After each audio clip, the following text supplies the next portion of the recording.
Hello, Herricks, and welcome to Student Athlete Spotlight. Today we are focusing on a Division I softball commit, Sophia Piscano. Let's take a closer look.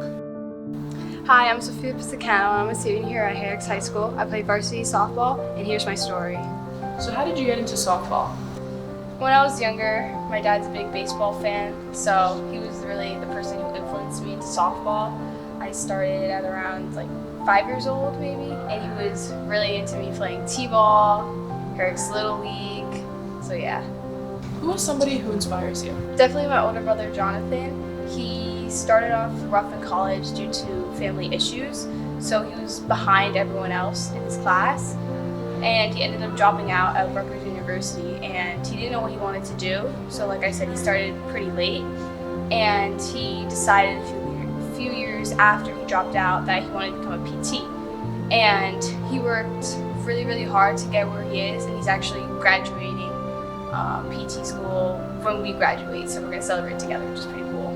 So when did you know you were going to go D1? I never really actually knew when I was going to go D1. So for softball and a few other sports, our recruiting process starts junior year, and I wasn't really sure where I even wanted to go yet. So I had a list of schools that I wanted, and those schools didn't really work out for me because it's not what I wanted for myself in college. They're very high academic, and I just didn't see myself in that sort of environment. So I had to change pretty late my list, and that really kind of put me at a disadvantage during the summer because I had to figure out now what school do I want to go to. And since it got later in the summer, everyone was kind of already found their fit, and I was like, okay, where am I going to go?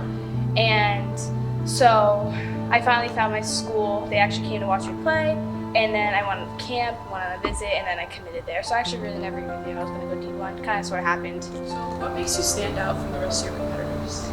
I'm very different from in school and then in softball. So I might seem a little bit more reserved in school, but when I hit the field, I'm a born leader, and I'm very loud, very loud. And I don't even think some people will recognize it's me because my loudness level is just up here. I'm also very athletic in the outfield. My jumps, I think, are faster than other people, so I think my range, and I save my pitchers during games. So how do you balance your schoolwork with your sports life? I wasn't very good at it at first. It was actually pretty bad, but as I got later into high school and I got older, I figured out that time management is really the key. I couldn't keep going to sleep at such late hours because of practicing. I knew that my academics was really important, so I would do my work during my off periods. So when I go home, I can do softball stuff and not have to worry about my tests the next day or homework I haven't done yet. I think really this year is when I learned how to balance my work and work and softball, especially during fall when I'm always traveling. So I usually do my work on planes and stuff like that. What keeps you motivated? Definitely the need to succeed.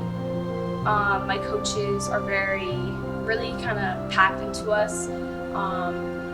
The meaning of the word it, it's actually what I wrote my college essay about, is a confidence piece for yourself.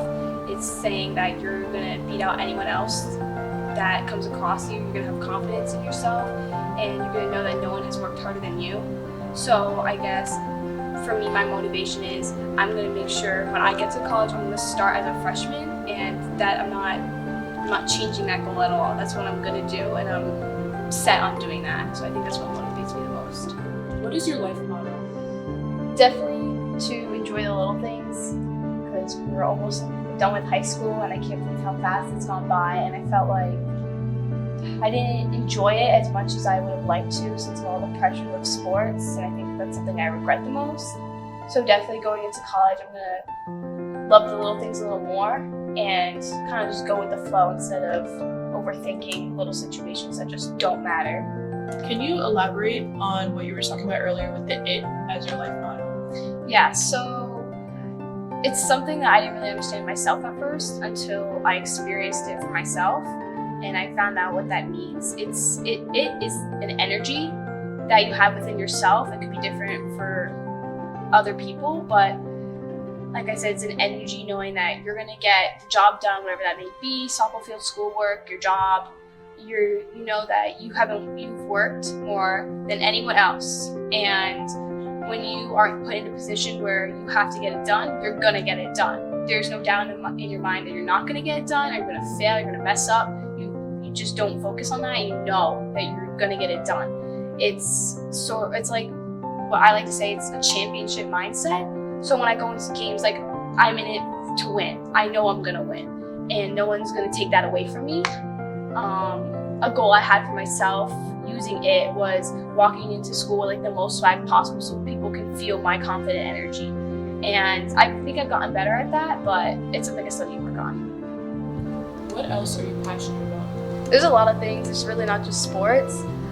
I got into photography this year, and it's so much fun. I love it. I love Missy, who's my photography teacher.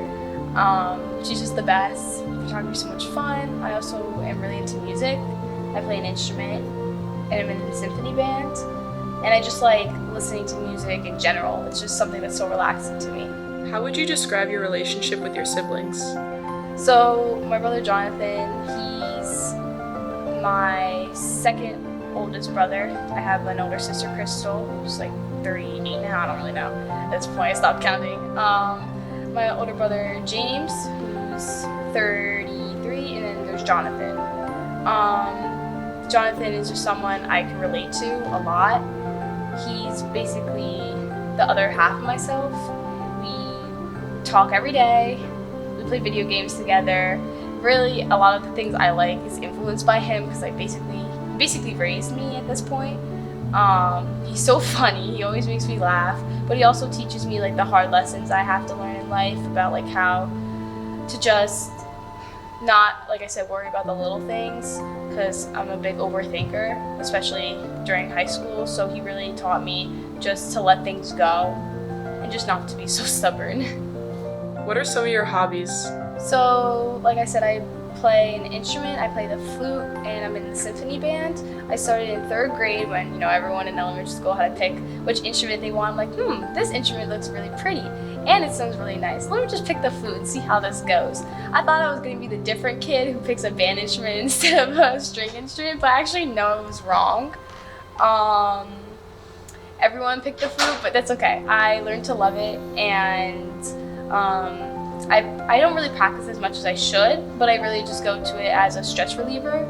I have a flute teacher, and she's like one of my favorite people in the entire world. I talk to her about everything. And yeah, that's really it. What is the biggest challenge you are currently facing? So it's 2 things. There's one that's sports related and one that's like not sports related. So the one that's sports related is like the it piece I was talking about before. I'm still finding that and what it means to me. I've gotten closer, but I don't think I found it just yet. So that's my main goal, I think, for life in general, but especially in sports, because I want to do well. But for non-sports, I think my biggest challenge is definitely communication with like my parents, friends. I'm someone who's very, like I said, stubborn. So communication with my parents can sometimes be tough, and I don't want that for myself, nor do I want that relationship with my parents. So I think I have to learn how to be more adaptable with other people, and not only think how I want something done. I think I'm getting better at it though, especially with my parents. I'm good at it with my friends. So If you could go back and give your younger self advice, what would it be? the biggest piece probably is don't listen to the haters in my life. There's a lot of people growing up who told me I couldn't do something, and who kind of diminished me for the skills that I had, and I got really down on myself, and it wasn't a very great time for me. So definitely just focus on my own path and not listen to what other people had to say, because it's just it's not healthy. Will softball stay with you after college? I would hope so. There's no such thing as a professional softball league. So unless I want to go to like the Olympics or something after college, that's really the end of the road for me. I would love to maybe make softball or sports in general a part of my job career, but I don't really know yet. I'm not even sure what I want to do yet. So to keep it in my life, I'm thinking of sports broadcasting, but like I said, I'm not even sure. What is the biggest challenge that you've overcome? The fear of failing. When I was younger, I thought perfection is what I needed for my life, especially since people in my life were telling me that I had to be perfect. So I had this phobia of failing, and it just really drove me to fail even more, and I wasn't understanding why until I realized that this fear is what's holding me back. And I finally let that fear go, and I learned that failure is what's going to make me get better. And I learned that through like practices and more experience. Thank you, Sophia, and we wish you the best of luck in your future.